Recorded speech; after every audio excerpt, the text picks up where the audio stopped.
Bonjour à tous, aujourd'hui je vous propose donc le concours Tessia avec l'épreuve de maths générale du 19 mars 2022. On est sur l'exercice 7, limite de fonction.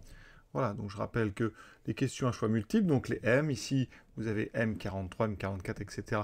Il y a une seule réponse exacte. Et ensuite, on a une réponse ici R3 où il va falloir rédiger un petit peu. On est parti tout de suite avec la première limite, donc M43. Alors je rappelle que c'est un concours de rapidité, donc on ne rédige pas ici, il faut répondre tout de suite. Alors on a moins 10x2, on a 3x6, et on a 4. Alors en moins infini et en plus infini, les termes dominants, ce sont les puissances les plus grandes. Ici, c'est le 3x6 qui va te donner sa limite. Donc ici, 3x6 en moins l'infini, eh bien ça tend vers plus l'infini. Donc, eh bien, les autres termes sont négligeables à côté. Ça veut dire que la bonne réponse ici, c'est plus l'infini. D'accord? Alors, une réponse qui était absurde, c'était là. La limite ne peut pas dépendre de x, donc ça, vous pouvez le rayer directement. Pour les autres, c'est à voir. Alors, quand on est en terminale, comment on démontre ça? Eh bien, on factorise par le terme dominant. Donc, par, en fait, 3x6. Vous aurez un premier terme avec un 1. Ici, vous aurez moins 10 tiers de... Ici, x2 sur x6. Donc, vous aurez moins 10 tiers avec un x4 au dénominateur. Ici, vous aurez donc 4 sur 3x6. Donc, vous voyez que la parenthèse, ici, eh bien, tend vers 1. Le facteur qui est devant, une puissance paire de x en moins l'infini tend vers plus l'infini. Donc, par produit, vous voyez, ici, ça tendra bien vers plus l'infini. Maintenant, 1 sur x plus x fois n de x quand x tend vers 2. Il faut bien lire le texte ici. X tend vers 2. Donc, 1 sur x plus x quand x tend vers 2. Eh bien, 1 sur x tend vers 1 demi plus 2. D'accord? 1 demi plus 2. Ça fait donc ici, eh bien, 5 demi. Ensuite, ln de x, eh bien, ça tend vers ln de 2. D'accord? Donc, ça veut dire que ici, comme vous faites un produit, ça veut dire que la quantité, elle tend vers 5 demi de ln de 2, qui ne vaut pas 0. Le logarithme qui s'annule, c'est celui de 1. Donc ici, on a une limite finie, non nulle. D'accord? Et donc, eh bien, c'était la réponse petit a. Une règle, c'est que quand une fonction est continue, hein, donc il suffit qu'elle soit dérivable en une valeur, eh bien, pour que la limite soit eh bien, la valeur que prend la fonction, justement. Donc ici, la limite en 2, c'est la valeur de la fonction en 2. Donc ça donne forcément, oui, une limite finie, hein, qui est non nulle. Alors, on fera attention à une petite faute de frappe. Il y a marqué une limite finite ici. Hein. Vous aurez rectifié. On met une limite finie. Voilà. On s'attaque à de l'exponentiel en plus l'infini. Alors, ici, exponentielle moins x moins 1. Donc en haut. Alors donc plus l'infini exponentielle, on sait qu'il tend vers plus l'infini. Hein, d'accord? Ici, on est en plus l'infini. Exponentielle moins x. Alors exponentielle moins x, c'est 1 sur exponentielle x. C'est l'inverse. Donc si exponentielle tend vers plus l'infini, ceci ici tendra vers 0. Hein. Et comme il y a un moins 1, eh bien, le dénominateur tend vers 0 moins 1, c'est-à-dire vers moins 1. Donc par quotient, plus l'infini sur moins 1, ça tend vers moins l'infini. Donc la bonne réponse, c'est la réponse E. Maintenant, donc on est sur une limite en moins l'infini. Et l'expression qui nous intéresse, c'est exponentielle 2x moins x exponentielle x moins x 5. Donc ici, on a clairement une forme indéterminée parce que ici, on a exponentielle 2x. Alors 2x tend vers moins l'infini. Donc quand on prend exponentielle, c'est exponentielle 2 moins l'infini, ça me fait ici une limite 0. Hein. Ensuite, x puissance 5 tend vers donc, moins l'infini, c'est une puissance impaire. Donc comme il y a un moins, si vous mettez le moins, ça tendra donc ici vers plus l'infini. Et là, on a x de x. Alors x de x, eh bien, c'est une forme indéterminée. Donc ça, c'est une croissance comparée. Certains appellent ça un théorème des croissances comparées. Eh bien, la limite quand x tend vers moins l'infini de x e de x, c'est l'exponentielle qui va donner, ça sera 0. Donc ici, on a 0. Ce terme-là tend vers 0. Ici, on a un moins l'infini avec un moins devant. Faites bien attention, ça fera plus l'infini.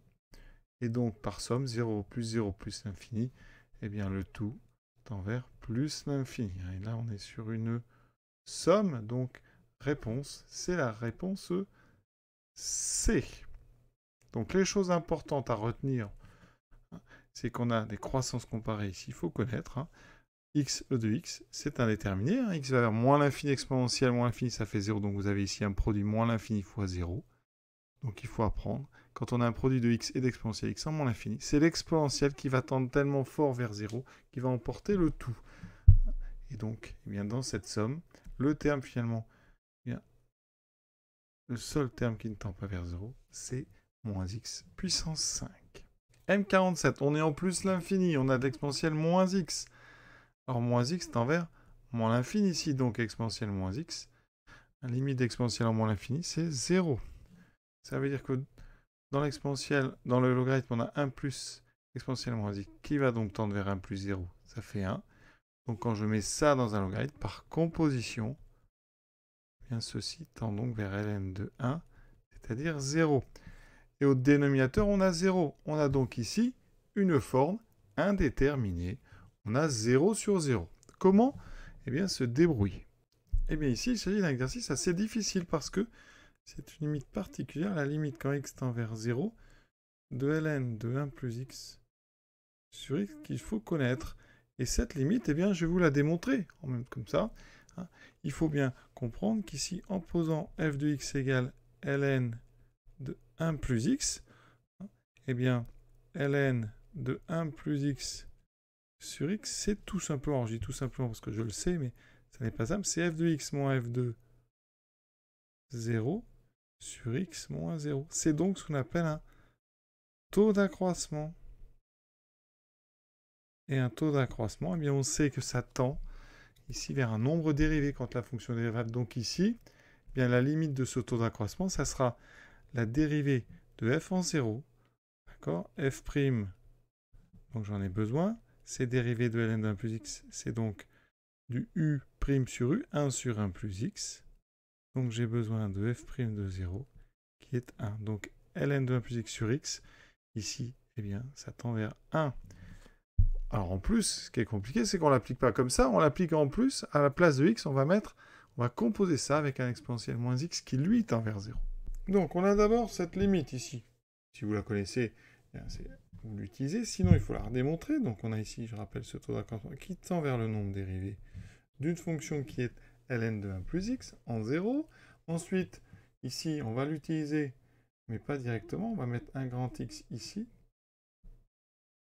Et ce grand x, c'est exponentielle moins petit x, qui tend bien ici vers 0, donc on peut l'appliquer. Ça veut dire que la limite, quand petit x tend vers plus l'infini, donc de ln de 1 plus e de moins x sur e de moins x, c'est la même que la limite quand grand x tend vers 0, de ln de 1 plus grand x sur grand x, c'est-à-dire 1. Question très très difficile en terminale.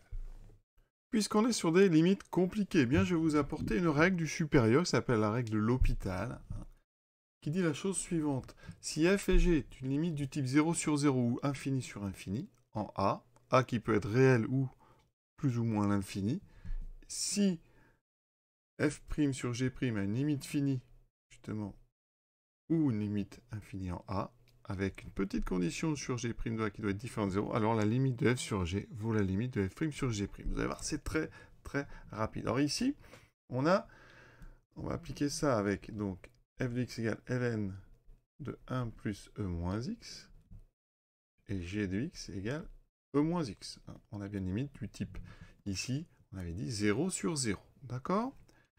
On va regarder f' sur g'. Donc f', je dérive, ça fait moins e moins x sur 1 plus e moins x. G', c'est moins e moins x. Je regarde f' de x, donc sur g de x. Alors il me faut un petit peu de place.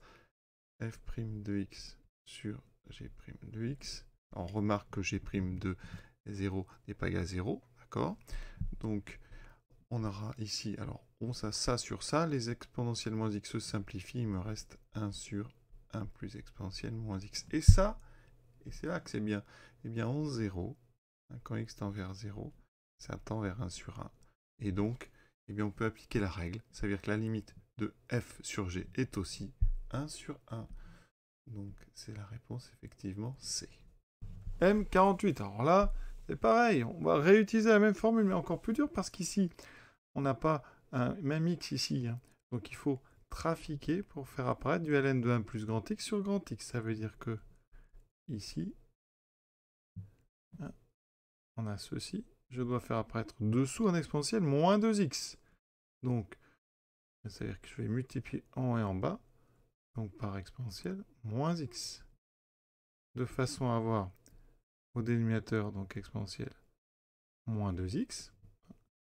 Et en haut, ln de 1 plus e de moins 2x.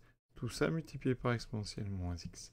Alors par composé, bien la limite, donc quand petit x tend vers plus l'infini de ln de 1 plus e de moins 2x sur e de moins 2x, eh bien ça, c'est égal à la limite quand grand x tend vers 0 de ln de 1 plus grand x sur grand x. Évidemment, j'ai pris grand x égale exponentielle moins de petit x qui tend bien vers 0.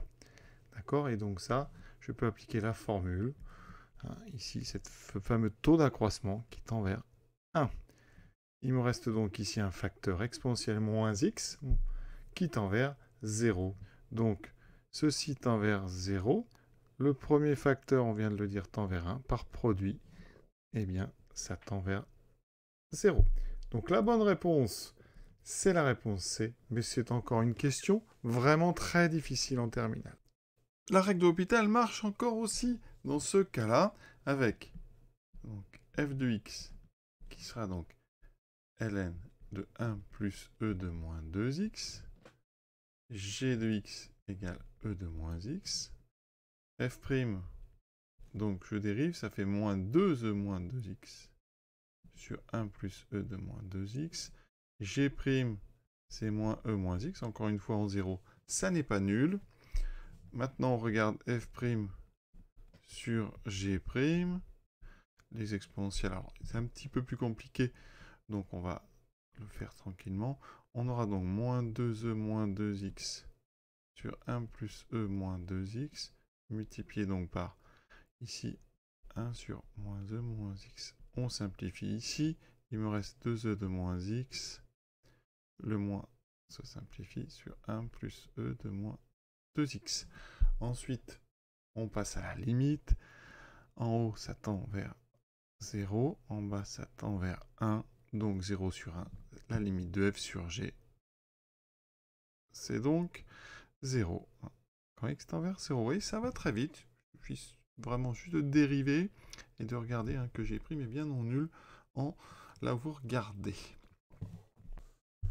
Question M49. On est toujours dans le même style. On a exponentielle 2 plus 3x moins e carré sur x. Et ici, on a x qui tend vers 0. Alors, ce qu'on remarque, c'est qu'on a ici, eh bien, en haut, eh bien, on a exponentielle 2 moins exponentielle 2, ça tend vers 0. Et en bas, ça tend aussi vers 0. Donc, on a une forme indéterminée. Comment on fait? Eh bien, ici, c'est encore un taux d'accroissement. Hein, je rappelle, je viens de le dire, mais que f de x moins f de 0 sur x moins 0, si f est dérivable, ça tendait vers f' de 0. Eh bien, on va appliquer ça ici, avec f de x égale exponentielle 2 plus 3x. D'accord? On a bien f de x moins f de 0 sur x moins 0, qui vaut exponentielle 2 plus 3x, moins exponentielle 2, vous avez remarqué, exponentielle de 2, si je prends f, c'est bien f de 0, et on a ici sur x, d'accord? Donc ça va tendre vers la dérivée de f en 0. Et f, on sait tout à fait le dériver, c'est un exponentiel de u, donc je dérive 2 plus 3x, ça fait 3 exponentielle de 2 plus 3x en 0. Ceci vaut 3 exponentielle 2. Donc, La bonne réponse, vous voyez, c'est la réponse 2. Mais je maintiens encore que c'est une question très difficile pour des terminales.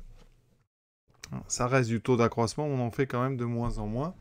Donc, c'est bien si vous savez faire ça. Bravo. Encore une fois, la règle de l'hôpital va marcher avec cette fois-ci f de x égale e de 2 plus 3x moins e2 et g de x égale x. Alors ça marche particulièrement bien quand on a un x parce que g' c'est égal à 1. D'accord? F' ici, c'est donc 3 exponentielle 2 plus 3x. G' est bien non nul au voisinage de 0. Donc ici, f' sur g' de x, c'est donc 3 exponentielle 2 plus 3x. Ça tend en 0 vers 3e carré directement. Donc effectivement, f sur g tend bien en 0 vers 3e carré. Vous voyez, là, ça a été particulièrement rapide. Donc à utiliser vraiment en cas d'urgence, si c'est un QCM, et on fait quand même un petit peu attention aux règles. Et on finit par une question encore difficile, vraiment une rubrique très dure sur la limite. Alors on a x fois racine de 1 plus 1 sur e de x moins 1. Et on a x qui tend vers plus l'infini. Donc bilan de la situation. Un premier facteur qui tend vers plus l'infini. Dans la racine carrée, ça tend vers 1 plus 1 sur plus l'infini. Donc ça tend vers racine de 1. Donc vers 1, moins 1, ça tend vers 0. Donc par produit, on a une forme indéterminée. Il faut donc transformer. Alors, comment transformer ça? Eh bien, une règle, c'est quand on a une racine carrée avec une soustraction, on peut multiplier en haut et en bas par la même chose avec une addition. Ça s'appelle la méthode de l'expression conjuguée. Donc ici, on multiplie par ceci, avec un plus.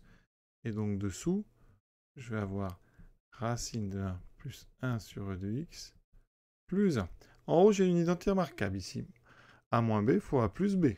Donc il me reste le x que j'avais déjà. Le carré de racine de 1 plus 1 sur e de x. Donc ça fait 1 sur 1 plus 1 sur e de x moins 1 au carré. Donc moins 1. Sur racine de 1 plus 1 sur e de x plus 1. Dans ma parenthèse, il me reste que l'exponentielle. Donc j'ai x ici. Ensuite, fois 1 sur exponentielle de x sur racine de 1 plus 1 sur e de x plus 1.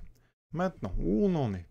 Alors, x tend vers plus l'infini. 1 sur e de x. On a dit, donc x tend vers plus l'infini, donc e de x tend vers plus l'infini. Donc ça, encore une fois, eh bien, ça va tendre vers 0. Donc en haut, on a une forme indéterminée. Il va falloir s'en débrouiller. Donc on va l'écrire autrement. Ça veut dire que on va dire que c'est donc ici x sur e de x. Alors x sur e de x, eh bien c'est une croissance comparée. Parce qu'on sait que la limite de e de x sur x en plus l'infini, c'est plus l'infini. Croissance comparée. D'accord? Donc là on a l'inverse, ça veut dire qu'en haut, ça tend vers 0. Ensuite en bas, 1 sur e de x tend vers ici 0.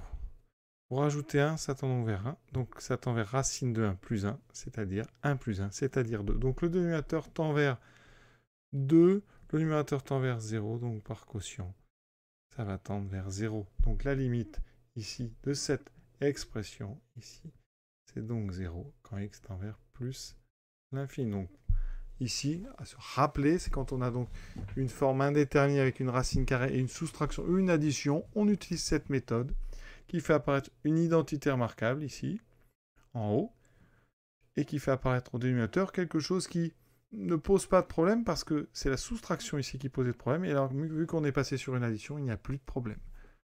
Voilà donc une série de questions sur les limites, vraiment très compliquées pour des élèves de terminale. Il faut être ambitieux, pourquoi pas. À très bientôt.